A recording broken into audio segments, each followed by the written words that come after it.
বিজানা কালবি জানা কবর আখের ঠিকানা। এ বারাতুলির বাবারা, ও কবর জাউন্ডা বাবারা, ও পর্দার মা বাবারা, আজকে যেই বাড়ির বাড়ি মনে করো গো মা, এই বাড়ি তোমার আমার আসল বাড়ি না। এই বাড়ি ফালাইয়া তুই তোমার আমার আরেকটা বাড়িতে যাওয়া লাগবে। ওই বাড়ির নাম হলো অন্ধকার কবর। এই জন্য আজকে জোহরের আগে এক জায়গায় পলাশতলিতে মহিলাদের বয়ান করতে গিয়া বলছিলাম, কুমফি দুনিয়া কা আন্নাকা গারিবুন আও আবিরু সাবিল। তোমার আমার নবী মদিনাওয়ালা উম্মতের কান্ডারি নবী মুহাম্মদুর রাসূলুল্লাহ সাল্লাল্লাহু আলাইহি ওয়াসাল্লাম উম্মতকে সতর্ক করেন, উম্মত আমার দুনিয়াতে কেমন ভাবে নিজের জীবনটাকে পরিচালনা করবা জানোনি? আল্লাহর হাবিবকে উম্মত এই দুনিয়ার কেউ স্থায়ী মনে কইরো না। নবীজি কয় এমন ভাবে দুনিয়াতে চলবা যেন তুমি একটা রাস্তার পথিক। বাবার রাস্তার পথিক পাড়াতুলির থেকে হাঁটতে হাঁটতে হাঁটতে হাঁটতে আমিনগঞ্জে যাবে। রায়পুরা যায় দেখবা রাস্তার মধ্যে একটা গাছতলা পাইছে, ওইটার মধ্যে যায় একটা বিশ্রাম নিবে না? আমরা ছোটবেলায় কয়েক বছর আগে যেগুলো ব্রিজ হয় নাই, এই পিটির পাশের যে ব্রিজটা ওইটা যখন হয় নাই, তখন আমরা এসে খুচরোর গাড়ি একটা চাকরি ছাউনি ছিল না, ওইটার মধ্যে বলে থাকতাম না। এখনো মাঝে মাঝে বাসে গেলে দেখবেন ওই বাস স্ট্যান্ডে ওই কিছু যাত্রী ছাউনি তৈরি করে, কোথাও ইট দেওয়া হয়, ছাদ দেওয়া হয়, কোথাও এরকম ভাবে টিন দেওয়া হয়। ওইখানে মানুষগুলো বসে স্থায়ী ভাবে না কিছুক্ষণের জন্য একটু বিশ্রাম করবে। কি করবে? নবীজি বলেন ওই যাত্রী সামনে যেমন রাস্তার প্রতি বিশ্রাম করে, হে যেমন ওই জায়গায় থাকতে যায় না, একটু সময়ের জন্য জিরাইতে গেছে। তোমার আমার নবী বলেন উম্মত কুমফিদ দুনিয়া কাআন্নাকা গারিবুন আও আবিরু সাবিল। আমার আল্লাহ তোরে দুনিয়াতে পাঠাইছে, দুনিয়া তো থাকার জায়গা না, দুনিয়া হইলো বিশ্রামগার। দুনিয়া থাকার জায়গা না, দুনিয়া থাকার জায়গা না, দুনিয়া হলো বিশ্রামগার। কিছু সময় দুনিয়াতে ইবাদত বন্দেগী করতে গেলে কাইল লাগে, জিরাম লাগে, এই জন্য দুনিয়ার ঘরে বিশ্রাম করবা। কিন্তু যাত্রী ছাউনিরে কেউ কিন্তু নিজের বাড়ি মনে করিল না। ওই খসরুর এলাকার যাত্রী ছাউনিরে আমরা কেউ বাড়ি মনে করি নাই। 5 মিনিট নৌকা পাই না, 5 মিনিট অপেক্ষা করলাম, বাড়িতে যা যাত্রী ছাউনিতে অপেক্ষা করি, বাস আসতে যতক্ষণ ততক্ষণ, যখন বাস আইসা যায় তখন আমরা আবার বাসের মধ্যে উঠে যায়। বাজান রাস্তার প্রতি যেমন যাত্রী ছাউনিতে বিশ্রাম করে স্থায়ী ভাবে না, অস্থায়ী। নবীজি বলেন দুনিয়াতে অস্থায়ী বিশ্রাম করবা, এই দুনিয়ারে কেউ স্থায়ী মনে করিল না। এই দুনিয়ার ঘরে তাকায় দেখবি আল্লাহর বান্দারা, যেই ঘরের মধ্যে আমি আর তুমি ঘুমাই, ওই ঘরে আমার আগে আমার আব্বা ঘুমাইতো, আমার আব্বার আগে আমার দাদা ঘুমাইতো, আমার আব্বার সাথে আমার মা ঘুমাইতো, আমার দাদার সাথে আমার দাদি ঘুমাইতো। এখন তাকায় দেখবা আমার দাদাও নাই, দাদিও নাই, আমার আব্বাও নাই, আম্মাও নাই। এখন আমি আর আমার স্ত্রী ঘুমাই, কয়দিন পরে আমরাও থাকবো না, দাদারা আমরাও চলে যাবো, এরপর আমাদের সন্তানরাই করে বসবাস করবে, তারাও কিন্তু একদিন চলে যাবে। এই দুনিয়া কারো স্থায়ী ভাবে না, গোটা দুনিয়া হলো অস্থায়ী। এই আল্লাহর বান্দারা জান্নাত হলো একমাত্র চিরস্থায়ী জায়গা। কি বলেন কথা ঠিক কিনা? ওই জায়গায় একবার যারা ঢুকবা আর কোনদিন আল্লাহ জান্নাত থেকে বাহির করবে না। এই জন্য আমার বন্ধুরা হাতে করে দুইটা কইয়া যাই রে বাবা, এখনো সময় আছে, ফিরো। যেইভাবে নৌকা চালাইতেছো এইভাবে নৌকা কিন্তু জান্নাতের ঘাটে যায় ফিরবে না। কারণ তুমি আর আমি মুখে মুখে কই জান্নাত আমার বাড়ি, আমি জান্নাতে যাবো জান্নাতে যাবো, কিন্তু চলার ক্ষেত্রে আমরা জান্নাতের রাস্তায় চলি না, চলি না। এখান থেকে বের হইয়া কেউ যদি বলে হুজুর হুজুর আমি মধ্যনগর বাজারে যাব, তাহলে চলতে হবে উত্তর দিকে না, কোন দিকে? আরে পশ্চিম বলে, এটা দক্ষিণ দিকে, পশ্চিম দিকে নয়, পলাশতলী এনে আপনার রাখতে হচ্ছে। কেউ যদি বলে হুজুর আমি মধ্যনগর যাব, আল্লাহর বান্দা মুখে বলে মধ্যনগর বাজার, কিন্তু দুইটা পা চালাইছে বাল্লাকান্দির বাজারে, যাইতে কই মধ্যনগর আর চলতেছে বাল্লাকান্দি। আপনারা কোন তো হেঁটে হঠাৎ মধ্যনগর যাবে বুঝবো, কই বুঝবো? কথা কয় না, হাঁটতে হাঁটতে কোন যাইবো? কারণ রুট চেঞ্জ করে ফেলছে, ওর মুখের রুটের সাথে কাজের রুটের মিল নেই। কি কথা ঠিক না? মুখে বলে মধ্যনগর যাবো আর হাঁটতে চলে বাল্লাকান্দি বাজারের দিকে। এই কাদার মুখের সাথে কাজের মিল না থাকার কারণে কোনদিন গন্তব্যস্থান মধ্যনগর যায় সে বসতে পারবে আর মুখ দিয়ে আবার আমি মধ্যনগর বাজারে যাব। আল্লাহর বান্দা ফেরেশতাদের বাড়ির থেকে চলা শুরু করলো দক্ষিণ দিকে, বাজার কিছুক্ষণ চলতে চলতে চলতে চলতে দেখবা একটু পরে সে মধ্যনগর পৌঁছে যাবে। কারণ কি তার মুখের সাথে চলার মিল আছে। আমরা সবাই বলি হুজুর জাহান্নামের আযাব সইতে পারতাম না, যাইতাম না, সবাই জান্নাতে যাব। এবার বুঝে থাকলে বলেন আপনি যেই জায়গায় যাবেন ওই পথে আপনার চলার দরকার আছে কিনা? হে পারাতুলির বাবারা, এই বেরেস্তারের বাড়ির থেকে মধ্যনগর যদি যাইতে চাও তাহলে মধ্যনগরের রাস্তায় তোমাকে চলতে হবে। বালুয়াকান্দির রাস্তায় চইলা মধ্যনগর যেমন যাওয়া যাবে না, মধ্যনগর রাস্তায় চইলা যেমন বালুয়াকান্দি যাওয়া যাবে না। আমার তেলাওয়াতকৃত আয়াতে আল্লাহ তাআলা এই কথাটা ফুটায় তুলতেছেন। আল্লাহ বলেন ইন্নাল্লাযীনা ক্বালু রাব্বুনাল্লাহ সুম্মা ইসতাকামু তাতানাজ্জালু আলাইহিমুল মালায়েকা। আমার আল্লাহ ডাক দিয়া বলেন, হে বান্দা বান্দি, দুনিয়াতে আমি আল্লাহ তোমাদের পাঠাইলাম। দুনিয়ার বাড়ি তোমাদের স্থায়ী বাড়ি না, দুনিয়ার বাড়ি হলো অস্থায়ী। এই জায়গায় কেউ থাকবা না, দাদা থাকে নাই, বাবা থাকে নাই, আরে কপাল পোড়া তুইও কিন্তু থাকবি না। কিন্তু জান্নাত আর তোদের সকলের আসল বাড়ি হইল কোথায়? জোরে বলেন, আরো জোরে বলেন। হে আল্লাহর বান্দারা, তোমার আমার আল্লাহ তোমার আমার জুলুম করে জাহান্নামে দিবে না। আল্লাহ তাআলার কাছে যা বিচার হবে বাদান সম্পূর্ণ ন্যায্য বিচার হবে। আমান ইয়ামাল মিসকালা যাররাতিন খায়রান ইয়ারা ওয়া মান ইয়ামাল মিসকালা যাররাতিন শাররান ইয়ারা। আল্লাহ পাক ফরমান, হাসরের ময়দানে যারা দুনিয়া থেকে আল্লাহু আকবার যারা পরিমাণ নেক আমল কইরা যাবা, আল্লাহ পাক ফরমান বান্দা বান্দি ওই বিচারের দিন আমি তোরে যারা পরিমাণ নেকের বদলাটা দান করব। আর যারা দুনিয়াতে যারা পরিমাণ অপরাধ করবা, সেই যারা পরিমাণ অপরাধের শাস্তিটা ওই ময়দানে তোমাকে ভোগ করে নিয়ে যেতে হবে। তাইলে বোঝা যায় হাসরের ময়দান বানাদাউল মাওয়াদিনাল কিসতি লিয়াউমিল কিয়ামা, এটা দুর্নীতিযুক্ত কোনো মিজানের মাঠ হবে না, হিসাবের দিন হবে না। ওই হিসাবের দিনটা হবে সম্পূর্ণ দুর্নীতি মুক্ত, অর্থাৎ ইনসাফ ভিত্তিক হিসাব হবে হাসরের ময়দানে। কি বলেন কথা ঠিক কিনা? আল্লাহ তাআলা বলেন বান্দা বান্দি তোমাদের আসল বাড়ি জান্নাতে। যারা জান্নাতের মধ্যে ঢুকতে চাও, জাহান্নাম থেকে যারা নিজকে বাঁচাতে চাও, এক নম্বরের কাজ দুনিয়াতে থাকা অবস্থায় করবা ইন্নাল্লাযীনা ক্বালু রাব্বুনাল্লাহ। সর্বপ্রথম যে তোমারে বানাইলো, খাওয়াইলো, বাঁচাইলো তারে আগে স্বীকার করবা। খাওয়াইতাছে কারা? আল্লাহ। দুলাবানগুলি মনে করে আব্বায়ে খাওয়া, খেতরা তোর বাহির হইবে না, এই ক্ষেত্র তোর দাদারও আছে, এই ক্ষেত্র তোর দাদার দাদারও আছে, সত্য গোষ্ঠীর আছে। খেত তো বদলি হয় না, খালি তুলি রেখে বদলা। কি আমাদের ভাগাতুলি এলাকায় কি জায়গা বদলি হয় না, জায়গার মালিকের বদলি হয়? এ জায়গা হইলো একবার কিনছে আব্দুর রহিমে, হে কদিন পরে ফুটি চালিয়ে দিব চালাইছে, ঘরে কিনছে আব্দুল সাত্তারে। আবার হে জায়গা ওই আব্দুল সাত্তারে বইলা গেছে গা, এর বলে গাঁজা খা বাবা খা চালাইছে কি আব্দুর রহমানের কাছে। জায়গা বদলিছে না, খালি এটা লড়ানি বদলিও, সাইদারের বদলিও। জায়গা কার? আরো জোরে বলেন কার? হে আল্লাহর বান্দারা, জমিন কার? আরে আরো জোরে বলেন কার? আল্লাহর মুহাব্বতে ডাক দাও আল্লাহ, আলিকুম মুহাব্বতে ডাক দাও আল্লাহ। ডাকিয়া দাও, ডাকের মধ্যে মজা আছে না নাই?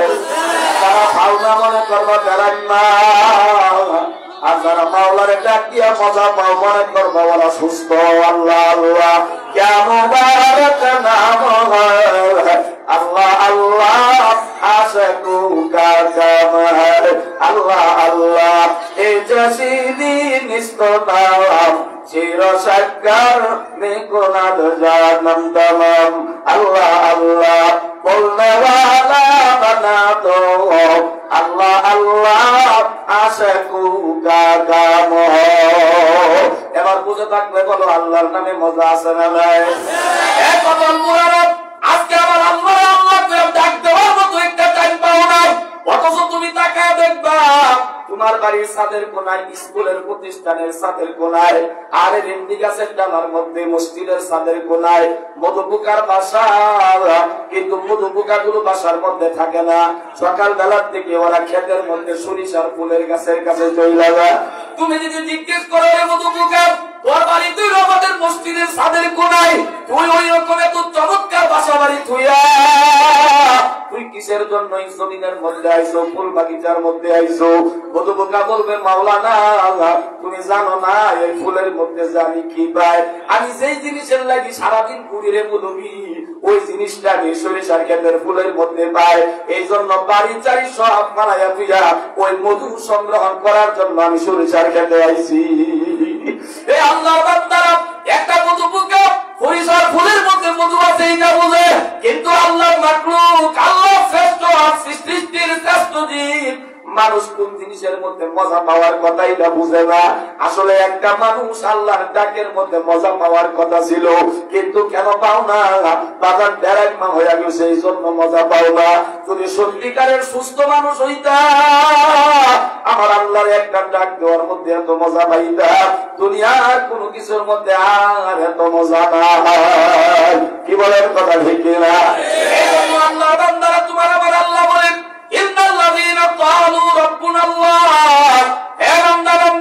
জান্নাতে যদি চিরস্থায়ী ভাবে নিজের বাসস্থান বানাইতে চাও, জাহান্নাম থেকে যদি নিজকে মুক্ত করতে চাও, দুনিয়ার জমিনে দেখা যাওয়ার পরে তোমার প্রথম কাজ করতে হবে, যে তোমারে খাওয়াইলো, যে তোমারে বানাইলো, যে তোমারে চালাইলো, যে তোমারে দেখাইলো, ওই মালিকের আগে স্বীকার করতে হবে মালিককে। আরে হুজুরে কর চিনছে যারা পাইছে তারা, চিনে নাই যারা পাই নাই তারা। মালিকরা যারা চিনছে ওরা জীবন মালিকের জন্য দিতে রাজি হয়েছে, আর আমরা জীবন দেই কুলা মানে জীবন দেয় মায়া লাইগা, আর বাপগুলি জীবন দেয় জীবুতের লাইগা, কিন্তু আল্লাহর জন্য জীবন দেওয়ার লোক খুঁজা পাওয়া যায় না। পুরা বয়সে বাবাটা হয়ে গেছে 80 বছর, এখনো পর্যন্ত গরু ছাড়তে পারে না, ছাগল ছাড়তে পারে না, কৃষিকাজ ছাড়তে পারে না। জিজ্ঞেস করলে দাদা তোর দুইটা ছেলে ইটালি থাকে, দুইটা ছেলে সৌদি আরব থাকে, আর কত কাম করবি? হুজুর কয়েন না আসিফ তাদের মায়া সারতারি না, এটার লাগে একটু খেতে যায়, যাও ভাই কত নাতি গেলে চকলেটের টেহা দিতারি। হ্যাঁ পুরা পয়সা দাদা কাম করে কাল লাইগা নাতি চিনছে, নাতি একটা ডাক দেয় দাদা। এই দাদা ডাক পাইয়া পুরা নাম দাদা, এই নাতির থেকে দাদা শব্দটা উচ্চারণ শুনে এত মজা পায়।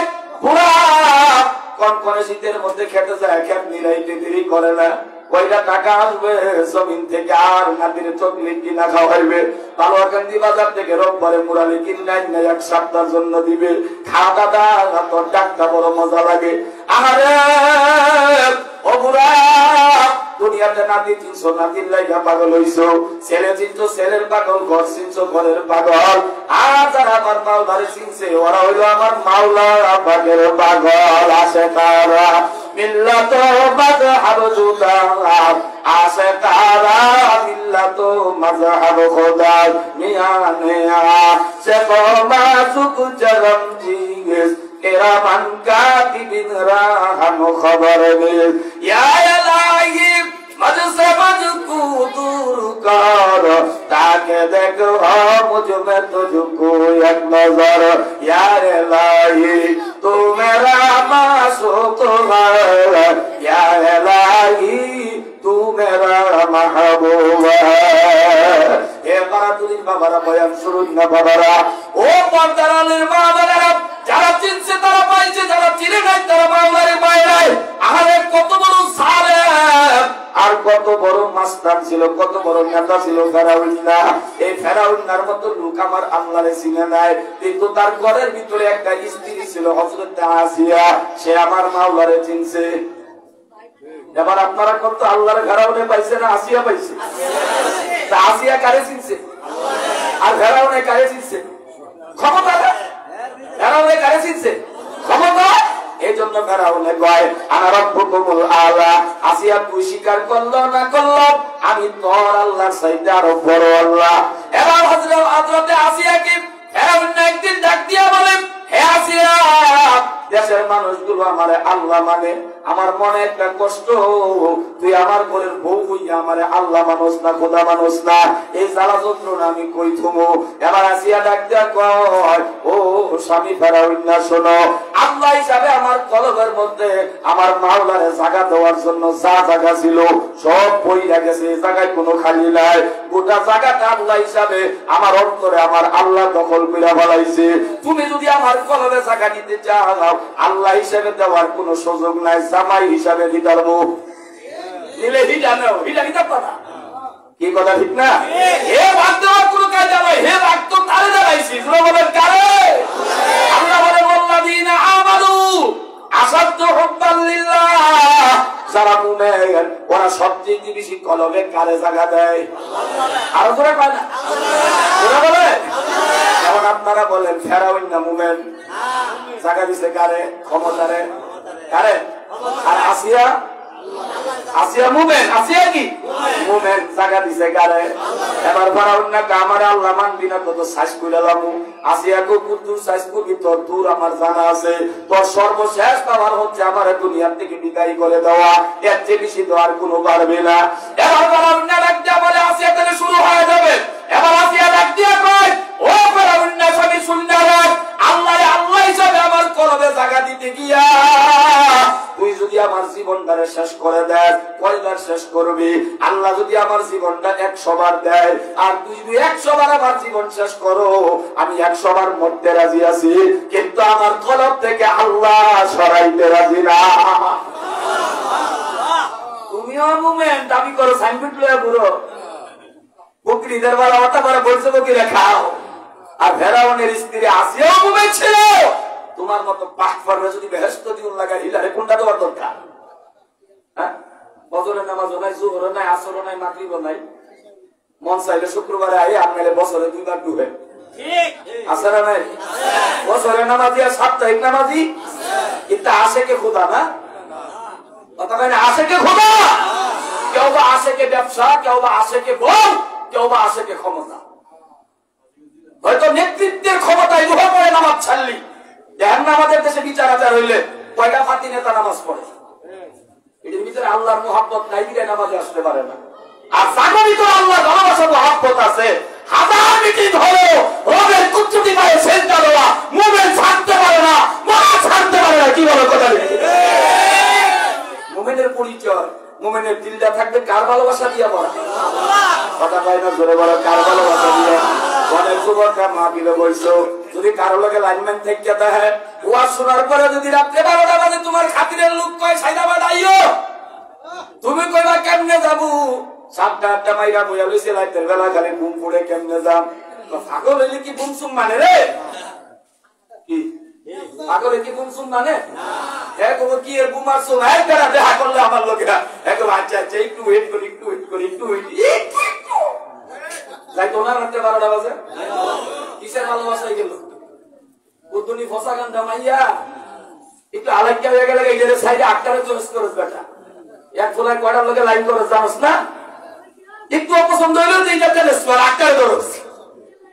এই ফসা গান জামাইয়ার ভালোবাসার মোহাব্বত দিয়ে থাকলে যদি কাদের নজরিতে 12টার পরে ওয়াজ শোনার পরেও যদি তার স্কোয়ার মোহাব্বতে পড়ে এমন এলাকায় তুই চলে যেতে পারিস যেই মানুষটার দিলের মধ্যে আল্লাহর ভালোবাসা আছে। তোরা যেমন ওই মাইয়ার ভালোবাসার মোহাব্বতে এলাকায় রাখতে পারে না, ওই জায়গায় নিয়ে গেছে যার দিলে আল্লাহর ভালোবাসা আছে ওই ঘরে রাখতে পারে না, মসজিদের চুম্বুকে যাই না, ওই আল্লাহর ঘরে কুতুতি পাইছে তাই লাগায়। তুই বুঝোস না নামাজি কার পাগল? ধর্ম তো ইমন কথা কান্ডা মাইয়ার পাগল না, ও হইলো মাওলার পাগল। কি বলেন কথা ঠিক? এবার হিসাব করে মিলা তুই কোনটার পাগল হয়েছে, তার মৌলবীরা কোনটা হয়েছে? কোনটার পাগল হয়েছে? ফজরের নামাজ ছাড়ে না, তাহাজ্জুদের নামাজ ছড়ে না, মাগরিবের পরে আওয়াবিন ছাড়ে না, আবার ফজরের নামাজ পড়ে কিছুক্ষণ জিকির করে এশরাকের নামাজ পড়ে, ঘন্টা খানে পরে আবার এসে চাষের নামাজ পড়ে। আর তুই শুক্রবার আইতারস না জোয়ান ভোলা, তুই সারাটা দিন তাহস ক্যারাম বোর্ডে, আন্দালে তাহস রেকেটে, আন্দালে তাহস ক্রিকেটে, আন্দালে থাকস ফুটবলে, ফুটবলে। তোদের মতো এত কত জোয়ান তোদের এলাকায় কবরে যায় না? একবার মনে হয় না আমি মইরা গেলে কাটা খেলবো? কি কথা বলে না? কথা বলে না? আপনাদের এলাকায় ভাড়াতুলি ইউনিয়নের জোয়ানটা মরে না, সব চারি ভাইকে মরে না। আল্লাহর হাবিব বলেন উম্মত আমার, আল্লাহর নবী অত্যন্ত আদরের সাহাবী হযরত আলী রাদিয়াল্লাহু তাআলা মুকে আমার নবী ডাক দিয়া বলেন, আলী আমার বলো মরণের ব্যাপারে তোমার ধারণা কি রে আলী? মরণকে কেমন কাছে মনে করো? হযরত আলী বলেন, ইয়া রাসূলুল্লাহ, ইয়া হাবিবাল্লাহ, আমি যখন কোন ওয়াক্ত নামাজের জন্য ওযু করি গো নবীজি, তখন আমি আলী মনে মনে ভাবি এই ওযুটা আমার জীবনের শেষ ওযু হতে পারে। আল্লাহর নবী আরেক ওয়াক্ত নামাজের জন্য ওযু কইরা ওই নামাজটা আমি পড়তে পারি কি পারি না সন্দেহ আছে। নবী আমার আলীকে ডাক দিয়া বলে, ওরে আমার আলী, মিত্রটারে তুমি এত লম্বা মনে করো, এক ওয়াক্ত নামাজ থেকে নিয়ে আরেক ওয়াক্ত নামাজ তো অনেক লম্বা সময়। ওরে আমার আলী, মিত্রটারে তুমি এত লম্বা কিভাবে মনে করো? আলী, তুমি তো ভুল মনে করতেছ, বরং ওই রকম মনে না করে এমন মনে করবা সেই নামাজের জন্য ওযু করলা, ওই নামাজের ডান দিকে সালাম ফিরাইলা। আলী রে, আমার গাটটা ঘুরাইয়া বাম দিকে সালাম ফিরানোর আগে আগে তোমার মৃত্যু আসতে পারে। কি আল্লাহর বান্দারা ঠিক কিনা? এর মরণ আমাদের দূরে না কাছে? এই জন্য আল্লাহর বান্দারা, আল্লাহ বলেন যদি জাহান্নাম থেকে বাঁচতে চাও, জান্নাতে যদি ঢুকতে চাও, এক নম্বর রবকে স্বীকার করবা।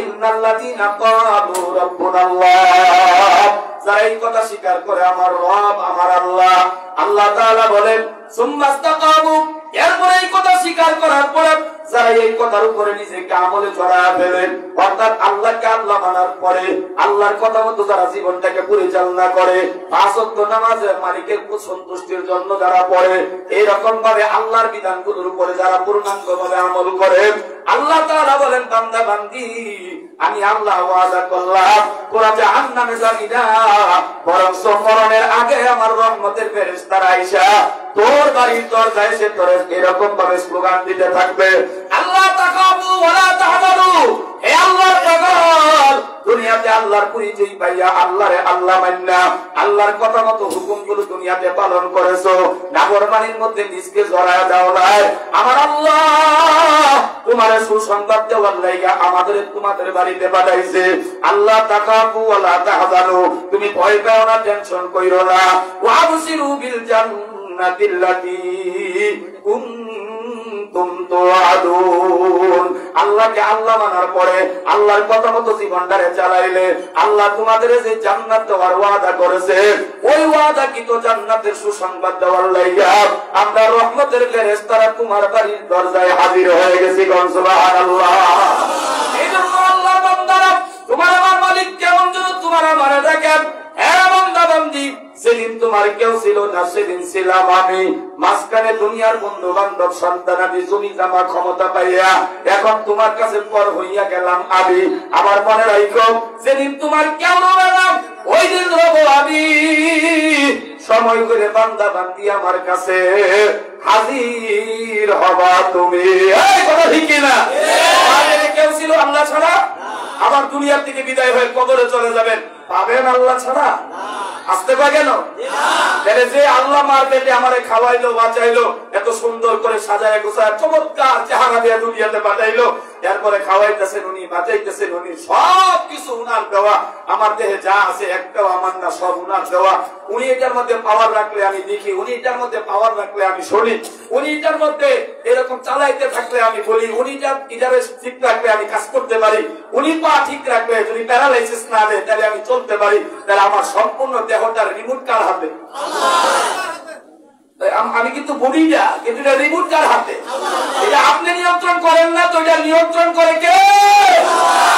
উনার চিনার দরকার আসেনি, উনার কথা মানার দরকার আসেনি। যদি মানেন জাহান্নামে যাবেন না, আর যদি না মানেন তো জাহান্নামে যাবেন। আর উনারে মান্না উনার কথা মতো চললা, শেষ 1-2 মিনিটে একটা কথা আপনাদের বুঝাই দিয়ে শেষ করে দেই। আল্লাহকে মানার অর্থ কি?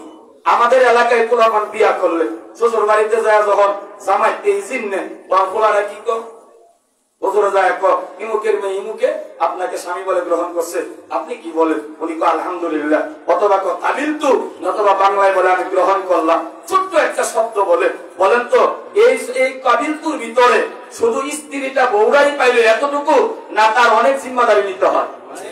কথা কয় না, অনেক জিম্মাদারি নিতে হয় না? এই দাদা বিয়া করার সময় এই কথা কয় না, এই মেয়েটাকে আমি গ্রহণ করলাম, এর খাওন দাওন আমি গ্রহণ করলাম, এর সাজতে গিয়া যা লাগে ওইগুলি আমি গ্রহণ করলাম, ওর আপনি গিয়া থাকতে গেলে খেতা বালিশ কম্বল যা লাগে সব আমি গ্রহণ করলাম। সব কি ভেঙে ভেঙে তো? খালি একটা শব্দ গ্রহণ করলাম।